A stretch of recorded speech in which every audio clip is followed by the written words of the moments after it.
The future council will continue to struggle with holding the police department accountable to spending within its limits, in large part because the failure of my abrogation amendment means the future mayor and permanent chief will have the budget by which to hoard nearly $20 million worth of general fund dollars during a historic, once-in-a-lifetime global pandemic. Well, that's Seattle City Council President Lorena Gonzalez with some words of warning about police funding as the City Council puts to rest the city's $7 billion budget for 2022. Plenty of frustration to go along with this year's budget approval vote. We're going to break down some of the reasons why. We'll talk about that land swap of City Hall Park and even a decision about counting our homeless residents in Seattle and King County that may raise just a few eyebrows. All that and more on the post-Thanksgiving episode of the Seattle News, Views, and Brews, your coffee break political podcast.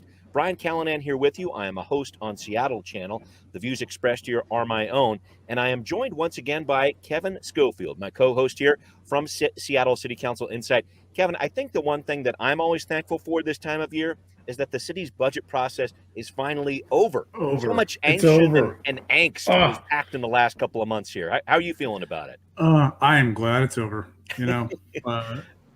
Maury Salisbury from Converge Media and I did this whole budget school series. I'm glad we did it, right. And got some good information. Hopefully, people were able to engage in a way that they haven't before. But right. I am so glad it's over. Yeah. Deep breath in and then bring it back out. There you go. Well, thank you, sir. Thanks also to City Grind Espresso, our background noise sponsor for the audio podcast. The best coffee you will find on the first floor of City Hall. So please do support them. Other small businesses too. Thank you to owners John and Riley for supporting our show.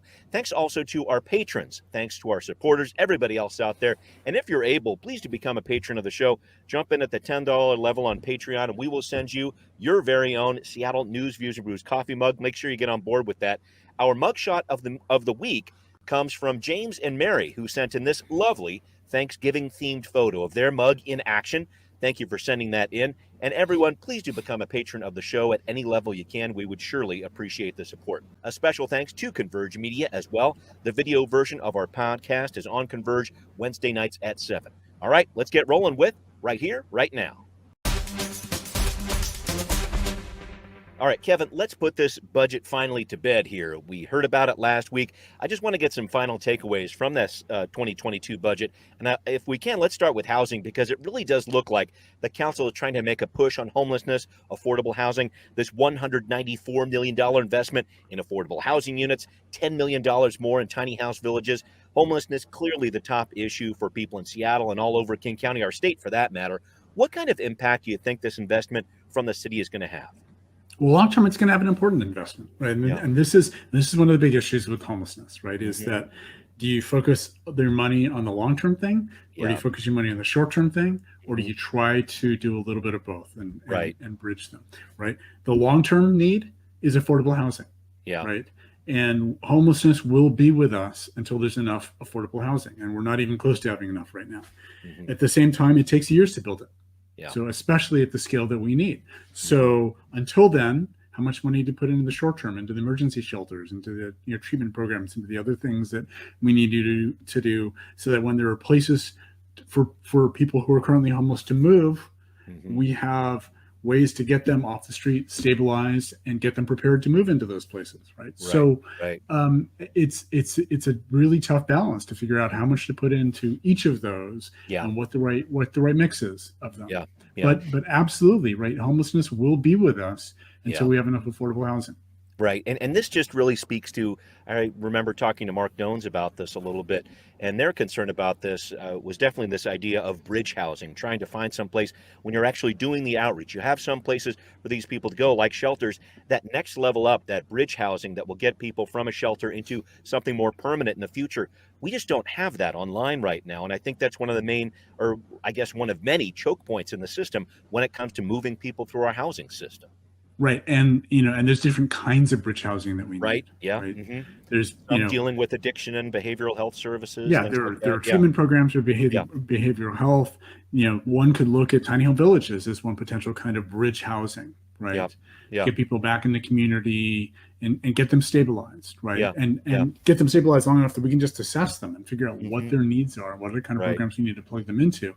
Are they going to need permanent supportive housing, or are they going to be able to live more independently? So getting people to a place where we can do that kind of assessment is a critical part of this process as well. Yeah. Yeah, it is. Well, let's do this if we could, Kevin. I want to move back to this police funding piece because we heard from Council President Gonzalez at the top of the show.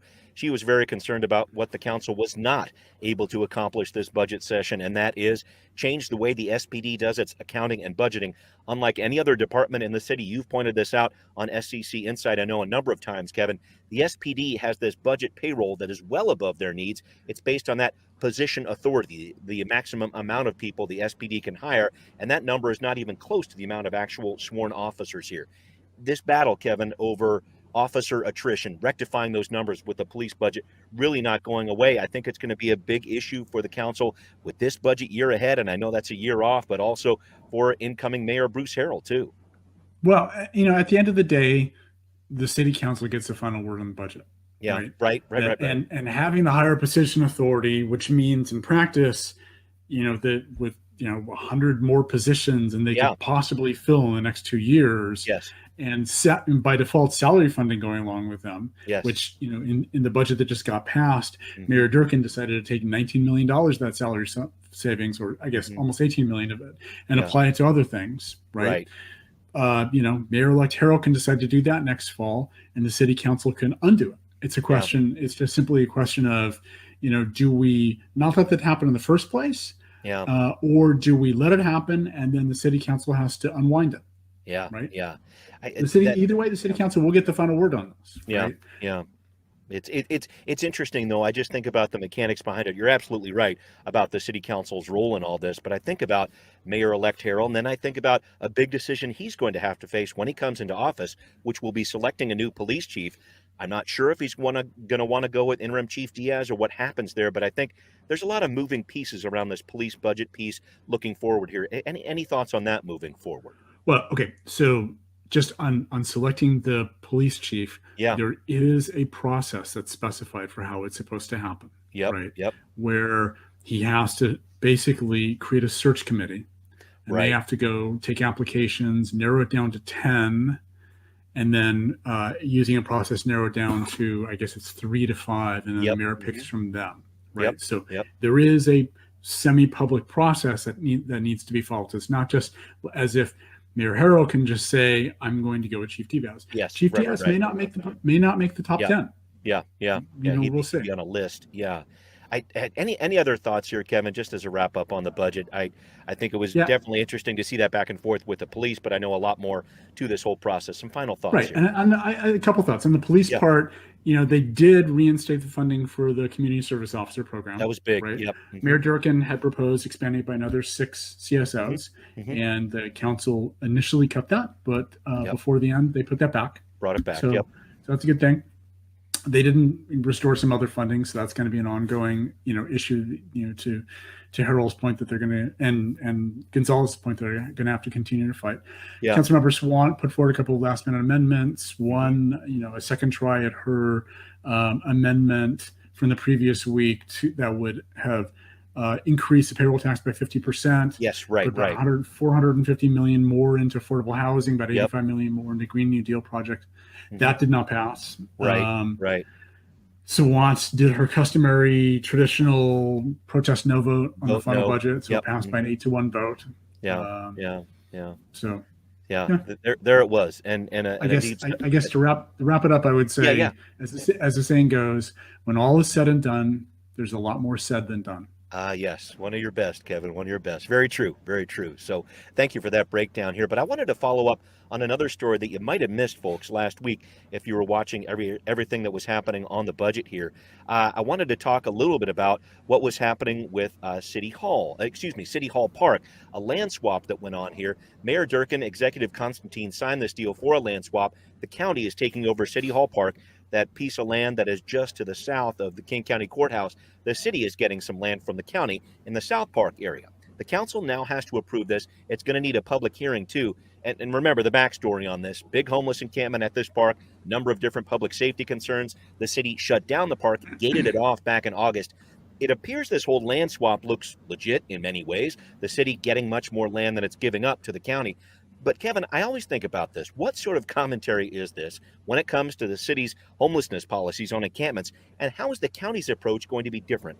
Just some overall thoughts. What do you make of this, I Steve? have no idea how the county's Yeah. approach is going to be different. So now Yeah. instead of, Seattle City Park, Seattle Parks and Recreation Department, and Seattle Police, now it's going to be King County Sheriff and King County Parks. Right. But the problems are still the same, right? Yeah. Although there is potentially some talk that long term they're going to redevelop it as part of sort of the King County I've heard that campus, too. right? Yeah. You mentioned it's south of the courthouse. Yep. It's west of the King County Administration Building. Yep. Right. So it is kind of in the middle of the campus. Are they going to redevelop that as part of as part of their county administration campus? Yeah. They might decide to do that. Yeah. In the short term though, will they keep it fenced off the way it is right now? Or are they going to open it up again? And then, if the tents move back, what happens then? Are they gonna have the same issues? Well, my guess is they will have the same issues. They may not choose to deal with them the same way, but we'll see. Right. Very, very interesting. And I just wanted to follow up on this whole public hearing piece that the city council has to do here. Can the council jam this in this last part of December before they go on their recess? I think it's going to be interesting to see how that plays out too. Yeah, they have they have 3 just about 3 weeks city council meetings left. So they could do it. Yeah. Okay. And they could push it through faster if they really need to. They're not, by their rules, they're not supposed to have the public hearing and do the final vote on the same day, but they can waive their own rules and decide to do it. But they still have time. They'll get it done. So they have to do this, for a couple reasons. There is a rule. There's a law that says that, and it was actually voter approved, that said that the city cannot get rid of parks land unless it gets an equivalent amount of parks land back in return. Yep. Right.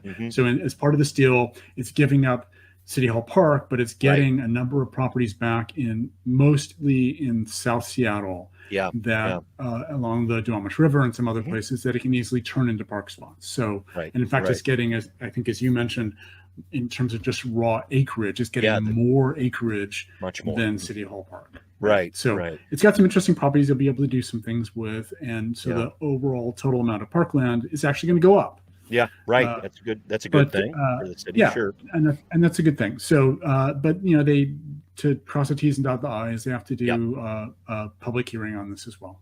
Okay. Well, we'll see how that plays out over the next couple weeks, and interesting to see what issues come up at that public hearing. So we'll check that out. But up next, the new King County Homelessness Authority says it will not be taking part in the annual one-night count of unsheltered people. So how's that a good thing? We're going to break it down with Now Hear This.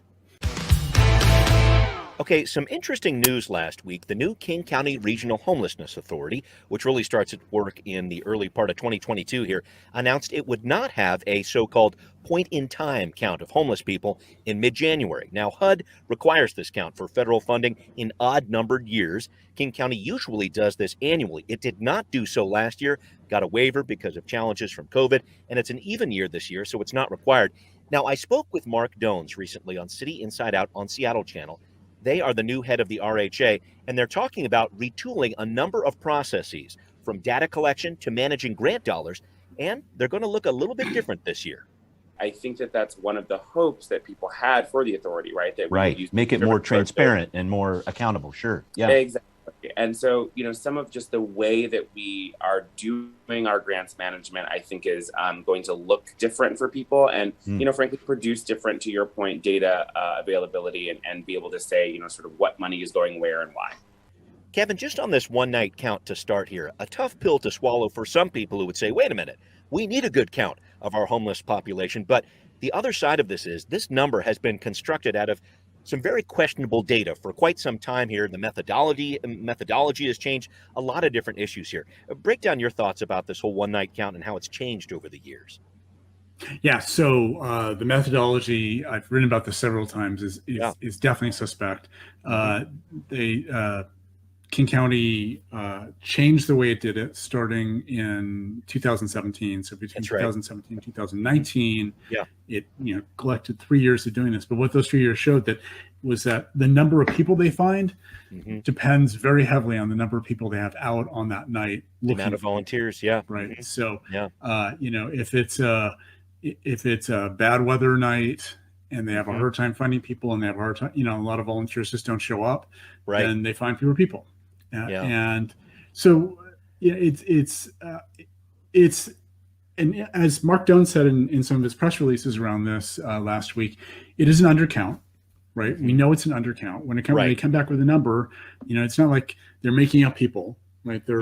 Everybody they find are actual people. So if they say there are 11,500 people, there are at least 11,500. Right. Yeah. But in 2018, they came back and said, hey, the number has gone down from what we found in 2017. So we've seen like a 5% reduction in homeless in the county. And it's like, no, actually, there's no reason to believe that is true at all. Right? Yeah. And then when they take some subset of the folks and they do a deeper survey with them. Yes. But it looks like there's some methodology problems with it too. It looks like there's what would be called sampling bias, that it isn't just a random set of people, that the people that are easier to find, people staying in shelters and things like this, tend to be more of the people that they're actually surveying with it. Right. So the numbers aren't necessarily representative. And you see from year to year big shifts in the numbers for these questions that they're asking in the in-depth survey, which really kind of makes it more suspect. But now, the other side of this is that, and Publicola did some interesting reporting on this last week,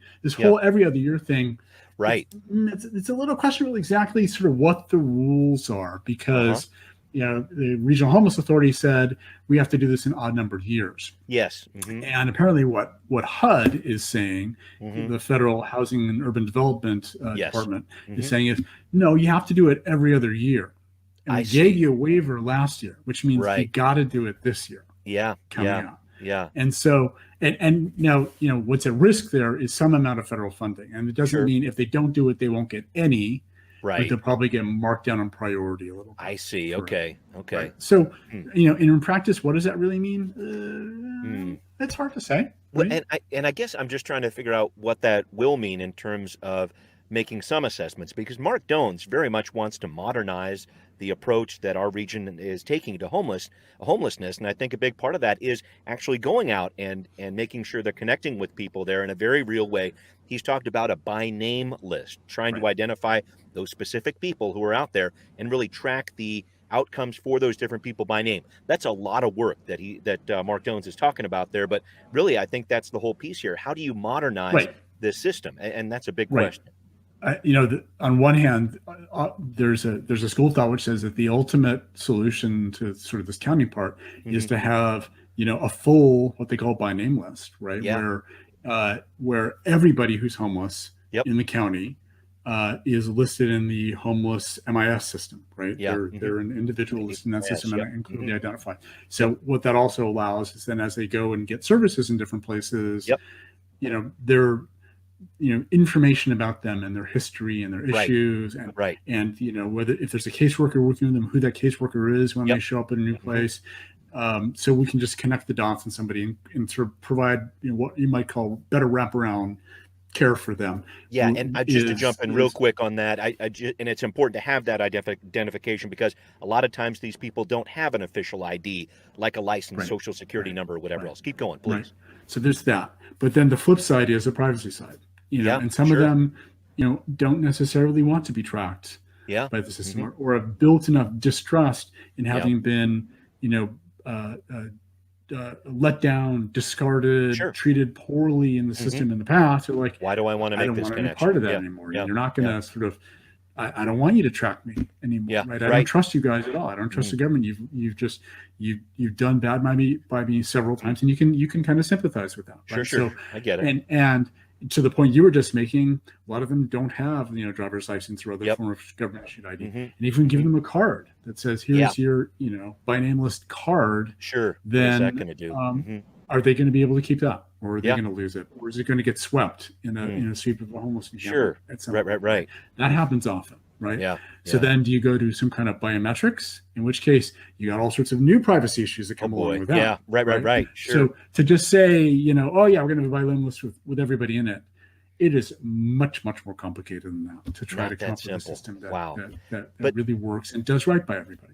And is transparent too. I think that's been a And is huge transparent. concern for so many people in our region. Hey, we're putting all this money in. Where's it going? Who's it serving, or whatever else? And I think that's a piece of this too. If you have that good data, you can match it up with the dollars. At least I think is where Yeah, Mark Jones yeah, is going yeah, with this. yeah, yeah, Yeah. absolutely. Yeah. Yeah. We'll see where that pans out. All right. I wanted to quickly check in on something else from last week that also has some future repercussions. King County Executive Dow Constantine appointed a new sheriff to replace Mitzi Johanknick on January 1st. It's Patty Cole Tyndall, previously an undersheriff in the sheriff's office, will take this interim role until the executive appoints a permanent sheriff in mid-2022.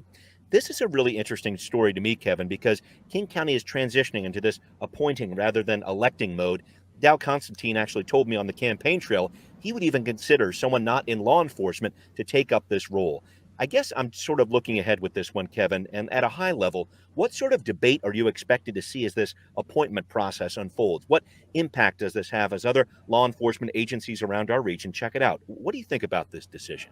I think we're going to see many of the same issues that we saw with the last selection of the chief of police here in Seattle, which, by the way, we're also going to be doing in the next, that's right. Next 6 months, right? Yeah. Mayor Terrell is going to have to choose that, and that's got a whole process that needs to be followed as well. Yeah. So, and it's going to be interesting to see the two. In fact, we'll probably see almost a side by side. Yeah. As they go side by side. Yeah. Dale Constantine is probably a little ahead, right? Yeah. Right. He said he expects to nominate somebody around March. Yes. And then the King County Council has to approve it. Review that. It would be an interesting twist if he chose somebody that wasn't from law enforcement. I'm guessing that the King County Council will probably have a tough time approving that. Yeah. Particularly since that council is much more. There are several, people much further to the right. Yeah, on the King more County moderate Council, voices there for sure. Than there are on the Seattle City Council, right? Yeah. So while there's certainly a lot of backing in the King County Council and with King County Executive Constantine for reform in the police and the sheriff's office. Oh, yeah. And they've already made some moves in that direction, including this one of appointing instead of electing the sheriff. Right. How far are they willing to go with that? Yeah. So the new interim sheriff is the first person of color to be King County sheriff. Yeah, right? That's a huge deal. Yeah. Is that a precedent that the county is going to want to see continued in whoever is selected as a permanent sheriff? Yeah, I think that's going to be a big issue too. And I think about this just looking at these two agencies side by side. I know the King County Sheriff's Office has had some officer attrition, not as much as SPD over the last year and a half here. But for some reason, the debate around that doesn't seem as fierce in the halls of county government as it does in city government there. And the county did figure out some way to put some hiring bonuses into their budget or whatever else too. So I don't know, this whole issue of law enforcement, how it's handled at the county level, I really think that the SPD, certainly SPOG, is going to be keeping a close eye on this, and our city government's going to be keeping a close eye on this too. It's going to be very interesting to see these two parallel processes together. Yeah, and it'll be interesting to see if they end up competing for people. Yeah, right. Are there officers that will move back and forth between those two? Yeah, that's true. And if we end up with a Seattle police chief who's to the left and a King County sheriff who's to the right. Here we go. Is that going to be the sorting function for the officers, right? Where they want to go, sure. Are all the redder ones going to go to the county sheriff and all the bluer ones going to go to the city of Seattle? Yeah, wow. I don't know. We'll see what happens. Yeah. This is going to be super interesting going forward. Well, thank you for breaking that down with me, Kevin. All right. Well, the race is on to jam in a few more city council priorities before the end of the year. We're going to wrap that up on What's Next. Kevin, this is always an interesting time of year for city politics. A bit of a hangover after the budget process, but still some work that needs to get done here. I mentioned that public hearing that the city council is going to be jamming in when it comes to that land swap for City Hall Park. We might see another push for rent control for Councilmember Sawant as she continues to fight against a recall vote on December 7th. But you've been following some changes the council is trying to make on its rules and procedures. What's going on here? Well, yeah, this is something that they do. either annually or every other year. Yes, There's really, in some ways, kind of a turnover of the city council every 2 years, right? Yeah, right. Because we have an election for some subset of the council every 2 years. Yes. This is kind of a smaller, reset for them because they're only having really one member, well, maybe two, depending on what happens with the Sawant recall. Turnover between now and next year, but they're going to end up shuffling their committee assignments around. Yeah, right. They're going to, there's going to be a new council president. There may be a new budget chair. We'll see what happens with all that. So this is also, the time when they annually look at, do we need to make changes to our rules and procedures for just how the city council runs its meetings, right. Just sort of runs everything behind the scenes. So Council President Gonzalez has been running this process, and apparently she's collected some suggestions from her colleagues, and they put in with the help of the city clerk, because the city clerk's office actually runs a lot of the process, and that's where the council parliamentarian works and all that. So they've got a document with a bunch of potential changes. Now, a lot of them are, very low level kind of parliamentary procedure nuance, little shifts here or there. One of the issues that they changed 2 years ago was they changed their model for committee membership, right? Yes. It used to be that every city council member was a member of every committee.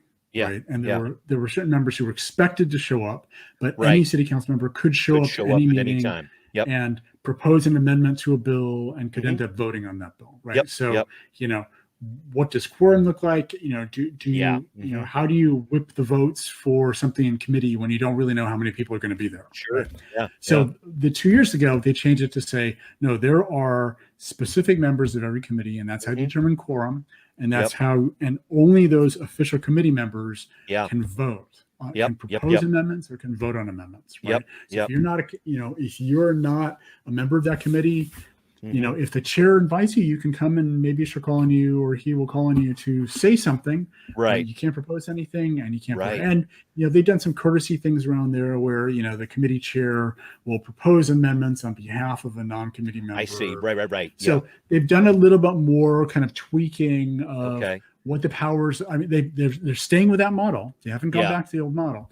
But they've done a little bit more tweaking on that, and they've handled a couple of edge cases, like every committee has a certain number of official members and then an alternate in case one of the official members isn't there, and the alternate only gets to show up and vote and submit amendments if one of the full members isn't there. Right. Now, what happens if one of the full members is only present for part of a meeting? Does the alternate suddenly have power for part of the meeting? And what happens if halfway through the meeting the regular member shows up again? So they're making like, we got to figure all that out. So they're fixed up the rules around that, around alternates.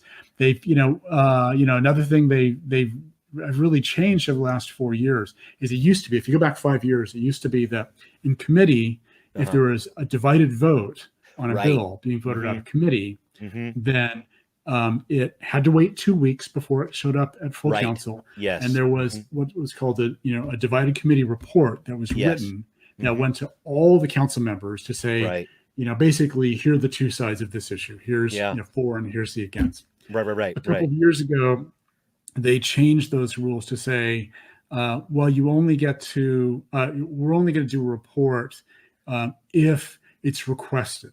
Yes. Right. Okay. By somebody in the minority on the committee. I see. Okay. So tweaking that a lot of them went away, and now they're actually, with this revision, they're kind of they're turning that knob even more. So there's going to be even fewer divided reports. I see. They're just I see. Less paperwork, less reporting. Yeah. So unless and I've certainly noticed.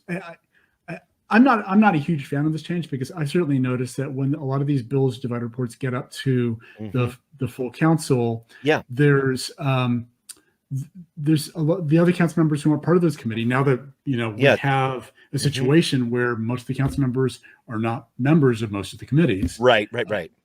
The other council members are really at a disadvantage, right? They haven't been there for part of that conversation. They don't really kind of know all the issues, and they end up spending a lot of time rehashing them. When it probably would have been nice to just have a report. On Interesting. things. Huh. Yeah.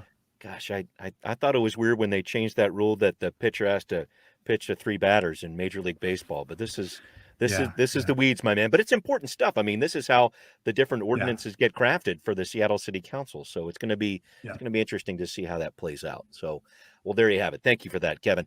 We always like to wrap up our show with a taste of something good to have with your coffee on our Coffee Break podcast. So, Kevin, this time it is cherry tartlet time. We had a few of these. They're almost bite-sized. I hate to say it. You can really fit this almost all in your mouth. It's one of these situations, a question I'm almost afraid to ask. What really is in that reddish part there, laying beneath those layers of crust there? Pie filling is such a dangerous phrase. What's in there? Well, for do I want to know? You could basically just use jam. Yeah, right? yeah, that would probably be that's jam, preserves, anything kind of in that space. You might want to thicken a little bit so that when it's baking, it doesn't sort of get all runny. Okay. The cool thing about tartlets, this is definitely the week for tartlets, right? Because everybody was making pie last week, right? And when you make pie, you end up with a whole bunch of extra dough, right? And then I always use that to make like little tartlets and mini pies and things like that. So it is definitely tartlet season. All right. I love it. There's Thanksgiving, there's Christmas right in the middle, tartlet season. So now it's where it's at. Well, Kevin, I thank you for that as always. And thanks everybody for listening here. Thank you to our patrons. It's Seattle News, Views, and Brews, where you can always find out what's brewing in local politics. Subscribe on iTunes, Spotify, wherever you might listen. Again, please do support our show on Patreon. Always appreciated there. Thanks also for watching on Converge Media. We will see you soon. Seattle News, Views, and Brews is an independent production of Callanan Media Services. Copyright 2021.